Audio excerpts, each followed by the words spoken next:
Cycle లేవా? Transport అయినా అయిపోయిందా? ఈ 30 రోజుల నుంచి ట్రాన్స్పోర్ట్ వచ్చిందా? మీ ముఖ్యమంత్రి గారు ఎన్నిసార్లు కలిచారు సార్? రాష్ట్రపతి వస్తే, ప్రధానమంత్రి వస్తేనే స్వాగతం పలకటానికి కూడా వెళ్ళని ముఖ్యమంత్రి గారు సార్ మీది. అది మీది.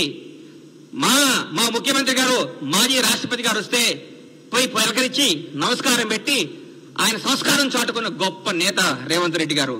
రేవంత్ రెడ్డి గారు యువకుడు, ఉత్సాహవంతుడు, ప్రజల కోసమే, ప్రజా శ్రేయస్సు కోసమే, ప్రజల భాగముల కోసమే, తెలంగాణ ప్రజల కోసం పోరాడుతున్న వ్యక్తి ముఖ్యమంత్రి గారు. ఆయనను పట్టుకొని ఆయన పిసిసి అధ్యక్షుడిగా ఉన్నప్పుడు ఏం చేశారు, పిసిసి అది లేనప్పుడు ఏం చేశారు? విమర్శిస్తారు సార్, విమర్శిస్తారు. ప్రజలు ఒప్పుకున్నారు. మా కార్యకర్తలందరూ మా ఇంటనే ఉన్నారన్నారు హరీష్ అన్న. 10 సంవత్సరాల ప్రతిపక్షంలో ఉన్నా గానీ కాంగ్రెస్ కార్యకర్తలందరూ కాంగ్రెస్ లో ఉంటారు. ఈ రోజు ఏ పార్టీ కార్యకర్తలు అధికారం ఉన్నా లేకపోయినా ఒక కార్యకర్తలు అంటూ ఉంటారు.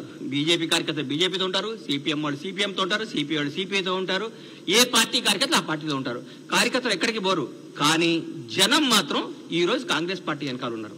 కాంగ్రెస్ పార్టీ అభివృద్ధి వైపు ఉన్నారు. కాంగ్రెస్ పార్టీ మంచి పరిపాలన కోసం ఉన్నారు. కాంగ్రెస్ పార్టీ చేస్తున్న అభివృద్ధి వైపు ఉన్నారు. దయచేసి ఇకనైనా ఆలోచించుకోండి. కొంతకాలం మీ మానసిక స్థితిని మీ తప్పులు ముందు రెక్టిఫై చేసుకోండి. అప్పుడే 30 రోజులు తట్టుగా ఇవాళ చెప్తున్నా, రాష్ట్రానికి 2వ ముఖ్యమంత్రి రేవంత్ రెడ్డి గారు రాబోయే ఎన్ని తరాలు ఉంటారో, ఎన్ని రోజులు ఆయన పేరు గుర్తుంటుందో మీరు గుర్తుపెట్టుకోండి. నేను చెప్తున్నా, కాంగ్రెస్ ప్రభుత్వం ఈ రోజు అందరికీ అందుబాటులో ఉంది. డైరెక్ట్ సెక్రటరీకి వెళ్ళిపోతున్నారు సార్. ఎవరు పడ్డా ఏ సమస్య ఉన్నా సెక్రటరీకి పోతున్నారు. ఏ సమస్య ఉన్నా ఒక మంత్రి గారిని కేక్ పాకుతో కలుస్తున్నారు. ఏ సమస్య ఉన్నా ముఖ్యమంత్రి గారి దగ్గర పోతున్నారు. ఇంతకంటే ఏం కావాలి సార్? సెక్రటరీకి ఎవరైనా వచ్చారా సార్? మీరు కట్టిన ఈ ప్రగతి సెక్రటరీకి ఎవరైనా ఒక్కరు రాగలిగారా సార్? గేట్ల కాడ పని చేపిస్తారు మీరు, గేట్ల కాడ మూపే చేస్తారు మీరు. మీరు ఏందో మాట్లాడదు. ఎందుకు సార్ మీరు ఎందుకు మీరు ఇంత టెన్షన్ పడుతున్నారు?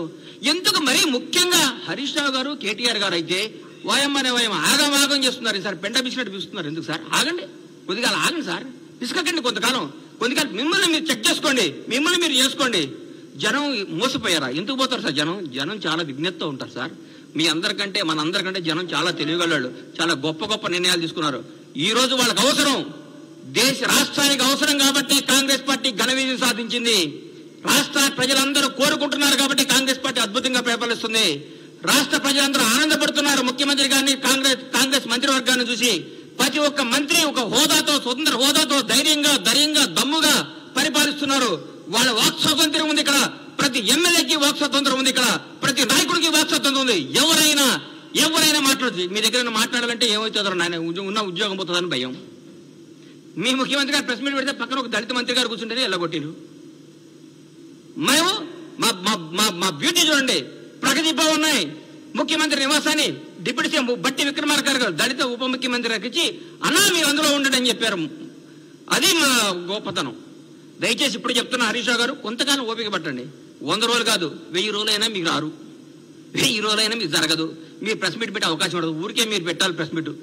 ఏదో పెట్టాలి కాబట్టి పెట్టాలి. ఎందుకంటే మీకు అట్లాంటి ప్రెజర్స్ ఉన్నాయి పైన. ఏ ప్రెస్ మీట్ పెట్టు అలా తిట్టని మీకు ప్రెజర్స్ ఉన్నాయి కాబట్టి ఆ ప్రెజర్స్ తట్టుకోలేక మీరు పెడుతున్నారని నాకు అర్థమైంది. మీ మనస్సాక్షిలో మేము బాగా చేస్తున్నాం, మీ మనసుకు కూడా తెలుసు. మీరందరూ మా ముఖ్యమంత్రి గారిని, మా ప్రభుత్వాన్ని మెచ్చుకొని మమ్మల్ని ప్రోత్సహించి ప్రజలకు మంచి చేద్దాం, ప్రజలకు అద్భుతాలు చేద్దాం, ప్రజలకు ఫలాలని చేద్దాం. కానీ మా 6 గ్యారెంటీలు అమలవుతాయి. మా 6 గ్యారెంటీలు అందరికి వస్తాయి. 100 రోజుల తర్వాత ముఖ్యమంత్రి గారు, మా కాంగ్రెస్ ప్రభుత్వం చెప్పినట్టు, మా రాహుల్ గాంధీ గారు చెప్పినట్టు, మా ప్రభుత్వం చెప్పిన అన్ని కార్యక్రమాలు అమలు చేస్తాం. మీలాగా అబద్ధాలు చెప్పం, మోసాలు చేయం, తప్పులు చేయం, బంధుప్రీతి లేదు, రాగద్వేషాలు లేవు, నిజాయితీ పాలన ఉంది. మీరందరూ కొద్దిగా ఓపిక పట్టాలని మనస్ఫూర్తిగా కోరుకుంటూ సెలవు తీసుకుంటున్నాను. Thank you.